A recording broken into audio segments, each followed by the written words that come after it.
আসসালামু আলাইকুম ওয়া রাহমাতুল্লাহি ওয়া বারাকাতুহু। আজ পুরা জাতি শোকাহত, মর্মাহত।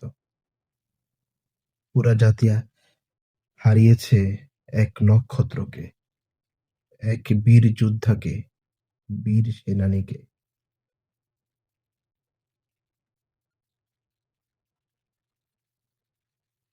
এ জাতি এই বীর সেনানীদেরকে কিভাবে পাবে? আমাদের বীর সেনানী যোদ্ধারা যুগে যুগে হারিয়ে যাচ্ছে। এদেশের প্রতিটা ঘরে ঘরে হাতির মতো বীর যোদ্ধা প্রয়োজন। এ দেশটাকে হায়নাদের থেকে বাঁচানোর জন্য বীর সেনানী প্রয়োজন। ওমর, ওসমান, আলীর মতো যোদ্ধাদের প্রয়োজন। যুগে যুগে আমাদের হাদিরা হারিয়ে যায়। এই হাদিদেরকে আমরা কিভাবে খুঁজে পাব? তাই এখনই ফেসিবাদ রুখে দিতে প্রতিটা ঘরে ঘরে হাদির মতো যোদ্ধা প্রয়োজন।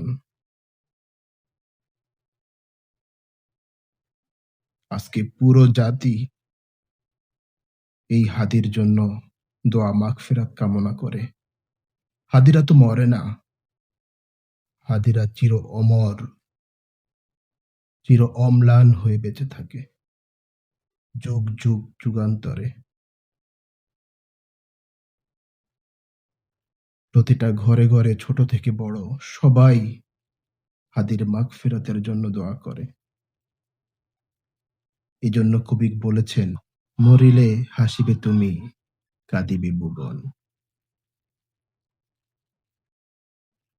এজন্যে সবাই যার যার জায়গা থেকে প্রতিবাদ গড়ে তুলি, ভারতীয় আগ্রাসন ভেঙে দিই। হাদি বলেছিল একটা ভিডিওতে, ওই ভিডিওটা সোশ্যাল মিডিয়ায় আজও ভেসে বেড়ায়, যে আমি যদি মারা যাই, তোমরা আমার খুনের বিচার না করা পর্যন্ত রাজপথ থেকে সরে যাবে না। তাই আমরা সকলে যার যার জায়গা থেকে প্রতিবাদ গড়ে তুলি।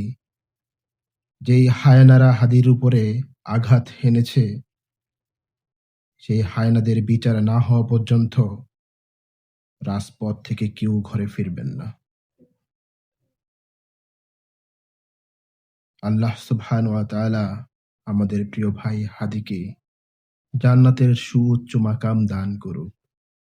আমিন।